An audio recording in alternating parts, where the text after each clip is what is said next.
Iyon, isang mapagpalang araw po mga Kalingap and welcome back po sa ating munting channel, Kalingap Topher. At syempre, lagi po natin sinasabi, huwag po natin kalimutan laging suportahan ang adhikain po ng buong team Kalingap sa panguna po ng ating minamahal na si Kuya Bal Santos Matubang, at Edna Vlogs at Kalingap Rob. At ngayong araw po ay pupuntahan ko po yung na-scout ko po na impersonator po ni Jaya. At dadalawin po natin siya para ma-interview po mga Kalingap. Tara mga Kalingap, samahan niyo po ako.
So yun mga Kalingap, nandito na po tayo sa shop ng ating subject. Yan.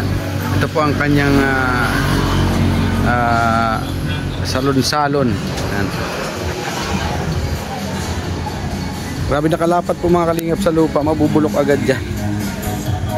Dapat nila ay may hollow blocks po ay, diba? Yan, bulok po agad dyan. Diba?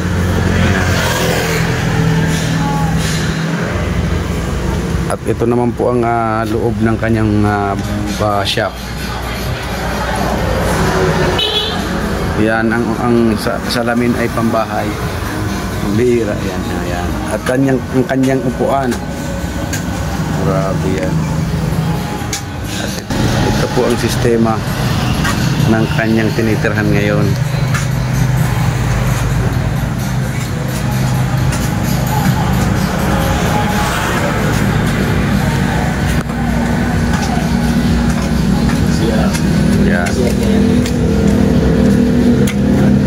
Grabe yan, no?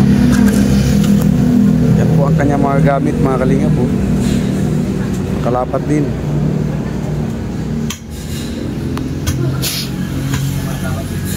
At nandito ang kanyang lababo.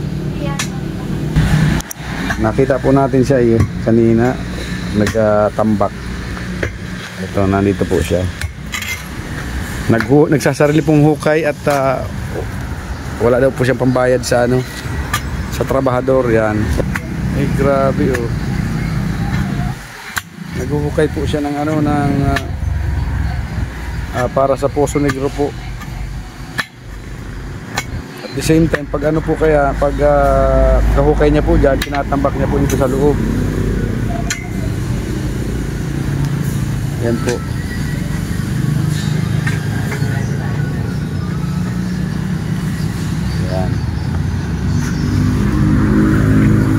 Wala po siyang kwarto dito, kaya ang ginagawa po, doon siya natutulog sa mismong shop. Yan po ang kanyang kalagayan ngayon. Dating po yan, impersonator po ni Jaya. Si Kuya Will naman po ang nakadiscover dyan, si Will Rebillami. Ay ngayon po ayan na po siya ngayon. tayo sa likod.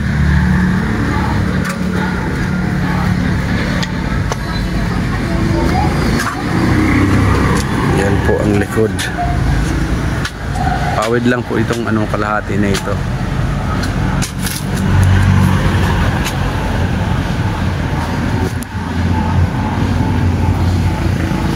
Lang mabilis mabulok yan pag pag ulan po ng ulan. Mabilis. Nandun na, nag-uumpisa ng mabulok.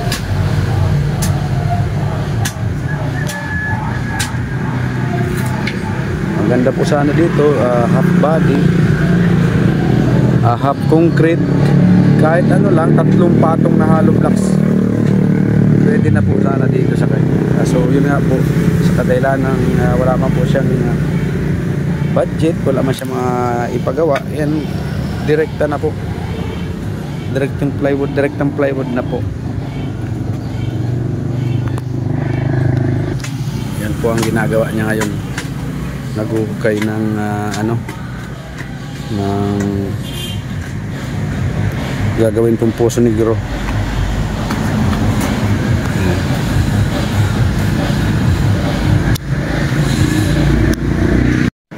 So yun mga kalingap, nandito po tayo ngayon kay Miss Jaya, ang impersonator po ni Miss Jaya.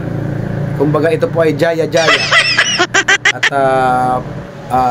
kakapanayamin po natin siya kung bakit nagdesisyon po siya na bumalik ng probinsya. So yun Miss Jaya, ano po ang naging dahilan or nagtulak sa iyo para umuwi po dito sa probinsya? Actually talaga, nung sabi ko, plano ko na talaga, sabi ko, nasa edad na ako, nagsi-60 na ako, gusto ko na mag-retire, sabi pero mag-retire na, napag-isipan ko, umuwi na lang muna dito sa Bicol. Kaya lang, iniisip ko nga kung paano ang buhay ko dahil siyempre, mahirap sa probinsya.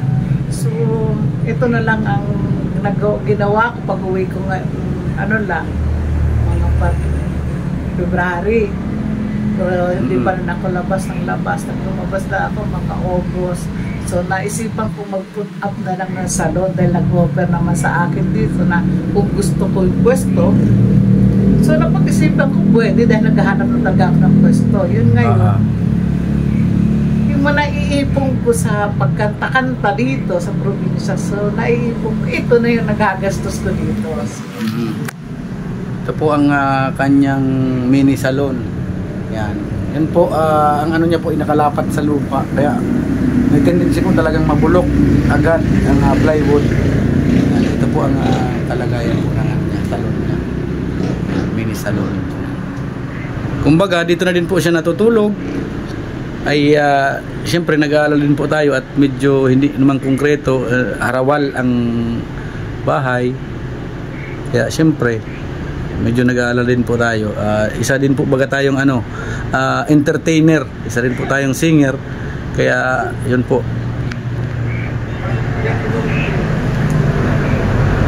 Yan, pawid po ang kanyang bubong. So ano po ang mga kailangan po natin para matapos po itong salon mo at nang makapag-start ka po sa iyong hanap buhay? Nag-start na rin, kaya nga lang talaga medyo kulang pa talaga sa kagamitan. Wala akong pangkulot. Walang pangkulot? Minsan may gustong papakulot yung curlers. Wala ako, di nga ako nakabili. Tapos yung mga ito nga, lalagyan ko pa yung shower, pero okay naman yung shower, lalagyan lang yun ng higaan. Tapos itong mga, ano lang gamit sa salon, razor. Meron ako razor, pero yung mga very lang, hindi talaga hindi. At nakita ko kanina yung mga maliliit lang na yung mga trimmer lang, So, hindi masyadong yun. Kung paano po pa wala akong signage. Wala akong pang signage, ganyan lang. Sira pa. Yan lang po. Sira pa. Punit-punit pa. Actually, ako talaga pati semento nito. Ako na rin. Ako na rin po ang nagtatrabaho nito kasi wala naman po akong pambayad sa magtatrabaho. So ako talaga gumagawa dito buong palibot. Oo nga eh. Yun nga po mga kalingap, nakita po natin siya kanina. Naghuhukay po ng kanyang gagawing puso negro at wala naman nga po siyang pambayad daw. Kaya isa na lang po ang nagtatrabaho. Siya na lang po ang gumagawa ng kanyang puso negro. Yan. Go. So rin yung mga kailangan pa nga pala ako upuan, yan. Ito dalawa, isang salamin. Isa lang. Isa. Yan, pero okay na yan, pasimula-simula. Pagsimula lang. Upo-upuan lang talaga dahil pag may dumarating na upo dito sa sahig. Wala talagang upuan. Yeah. Kanina nga yung nagpagupit, ay doon na sila sa leg na. Malinis naman kaya lang siyempre. Kahit paano sa akin. Iba pa rin yung talagang komportable ang customer. Ang customer. Kaya yun po sa mga dadaanan po nitong aking vlog, sa mga dadaanan po nitong aking video ay kumakatok po kami sa inyong mga puso. Sana po ay kumbaga kahit paano ay matulungan po natin itong kababayan natin at kapwa ko po entertainer ay maiba nga pala tayo. Kumbaga noong kapanahunan mo na bilang isang komedyan, singer komedyan, ay kumusta man po yung mga pinagdaanan mo dati? Okay naman yung pero minsan marami ding struggle sa buhay. Minsan nawawalan din ako ng droga katulad dati. Yung kami sa alauna ko, halos doon lang kumakanta. Tapos bigla akong nawala ng trabaho, na sa akin ang pamilya ko, magulang ko, kapatid ko, inaanak ko, sa akin lahat nakatira. Nawala na akong trabaho. So, ginawa ko, pinauwi ko muna sila dito sa probinsya. So, nagsimula na naman ang labas ng panabago. Dahil wala akong trabaho, hindi naman ganun kadaling mamasukan ulit sa ibang bar dahil lang ako sa isang bar doon nang nakatutok. So, namawala na ako, so uwi muna sila. Ganun muna. So, bali ngayon, nagtatrabaho ka pa rin pero bilang isang parlorista. Oo, pero pwede pa rin naman kumanta. Yun. Oo, pa rin kumanta kasi andyan pa rin kung sakali man na may gustong kumuha sa akin. Yan. Pwede pa rin naman pa ako. Pwede kung gusto niyong invite din naman, pwede po ako. Yan. Oo. Isa po kasi siya mga kalingap na dating stand-up comedian ay yun nga po ang papel niya is impersonator po siya ni Jaya, ni Miss Jaya. Kaya ang tawag po sa kanya dito Jaya talaga. Yun nang kumbaga ay kung may mga napanood po kayong yung sa Jaya yung diba? Jaya po tumaya, yung mga gaya-gaya baga, diba? Siya, sa kanya po, ang pinag-impersonate niya po talaga is si Jaya, si Miss Jaya. Dati pinapa-impersonate sa akin noon, si Elizabeth Ramsey. Ay kasi hindi ko kilala si Elizabeth Ramsey. So, dumating si Jaya na lang hinaya ko. Dahil sabi, mas dikit daw. Kung nakamukha ko po yung nanay.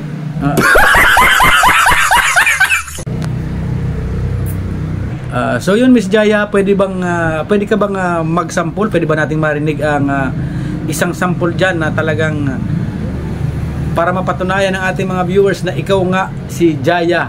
Yan. Sige, try ko lang ito. Simpleng kanta ito. Latest na kanta rin si Jaya. Itong hanggang dito na lang. Sige, para po sa inyo lahat. Di ko alam kung tama ba ito. Lilisan ako upang maintindihan ko ang puwang sa puso't isipan. Kailangan gawin ngunit masasaktan. Ayun, ay grabe talagang Jayang-Jaya talaga. Pati boses po, Jayang-Jaya. Ang bihira yan. So yun, ang ibig sabihin ang kahilingan mo lang is matulungan ka magkaroon ng mga gamit Gamit lang. para Matapos ang akin salon. yan. Matutulungan. Yan. Eto naman po, magki-Christmas naman. Yan. Yun ang pinaka doon. Pabatiin ko na kayo ng advance Merry Christmas and a Happy New Year. Yun. Yun po ang pinaka doon, magki-Christmas. Yan. Kumbaga ay likas po sa ating mga Pilipino ang pagiging matulungin at yun. Na kumbaga nangyayari po talaga sa totoong buhay na may mga natutulungan po tayo na kababayan natin na kagaya po nila. Ayan, Miss Jaya, may share ka ba dito? Kasi importante ang sa isang salon kasi bali ito na magiging tahanan mo din, di ba? Oh. Importante ang CR. May CR ka po ba dito? Meron po, kaya lang hindi pa tapos. Nalinyahan ko na siya ng tubo, so wala pa po akong bowl. Yung yung ibig sabihin, yung nakita kita kanina naghuhukay ka siya na yun yung opo, tinatrabaho mo na yun. Pwede tingnan doon, yung Ayan. Tingnan natin mga kalingap. Nakaano na po siya. Ayan. Ayan. Ay, ito. Tapos wala pa ding flooring, Wala pang flooring yan, hanggang wala pang dingding. Ayan, kumbaga ay wala pa talaga, kulang pa talaga. Ayan, naka-ready man na po yung niya, yung paglalapatan ng bowl. Kaya ang kulang na lang is bowl saka flooring at mabuo para may pinto siya. Kasi wala pa po itong pinto. Wala pang tabing. Kaya kailangan din talagang malagyan ng tabing. So yun Miss Jaya, maraming salamat sa pagbahagi ng iyong kwento o buhay sa atin, at maraming salamat din at pinaunlakan mo din ang ating pakikipagpanayam, at syempre sa mga butihin nating sponsors. Yan, ito po ang kanyang kalagayan ngayon mga kalingap. Nais nga po rin parang pasalamat sa Kalingap Tuper sa pagdalaw dito sa akin, na kahit paano po ay nabigyan ako ng pansin na papuntahan dito, na hindi lang po ako talaga nag-i-expect na baka isang beses. Ay, nagpapasalamat po talaga ako. At sa mga gusto pong tumulong o willing pong tumulong sa mga bubuting kalooban, magbubuting puso, mag-Christmas naman po. Malay nyo po, gusto nyo lang po. Total, babalik din naman po sa inyo. Lig-lig, siksik. Sabi nga po. So, ganun lang po. Yung mga gustong tumulong po. Thank you so much ngayon pa lang. And Merry Christmas in advance. And God bless you all. Marami pong salamat lalo kay Tuper Kalingap. Thank you so much po sa mga sponsors po. Thank you po sa inyo lahat. And God bless you all. Yun. So yun mga kalingap, narinig po natin at nakapanayam po natin si Miss Jaya. At yun po, nalaman po natin, kumbaga narinig natin yung ang kanyang nais sa kanyang pagsisimula bilang isang parlorista. At yun po, ngayon pa lamang po ay nagpapasalamat na po kami sa mga willing pong tumulong. Ay maraming salamat po, and Diyos na po ang bahalang magbalik sa inyo po ng siksik, liglig at umaabaw sa inyo pong mga kabutihan. At yun lamang po mga kalingap, huwag po natin kalimutan laging suportahan ang adhikain po ng buong Team Kalingap sa pangunguna po ng ating minamahal na si Kuya Val Santos Matubang at Edna Vlogs at Kalingap Rap. At syempre sa mga hindi pa po nakakapag-subscribe sa aking munting channel, pa-subscribe naman po, Kalingap Topher, at syempre po sa aking asawa, si Jo Vlogs. Yan lamang po mga kalingap, and maraming salamat po. At goodbye.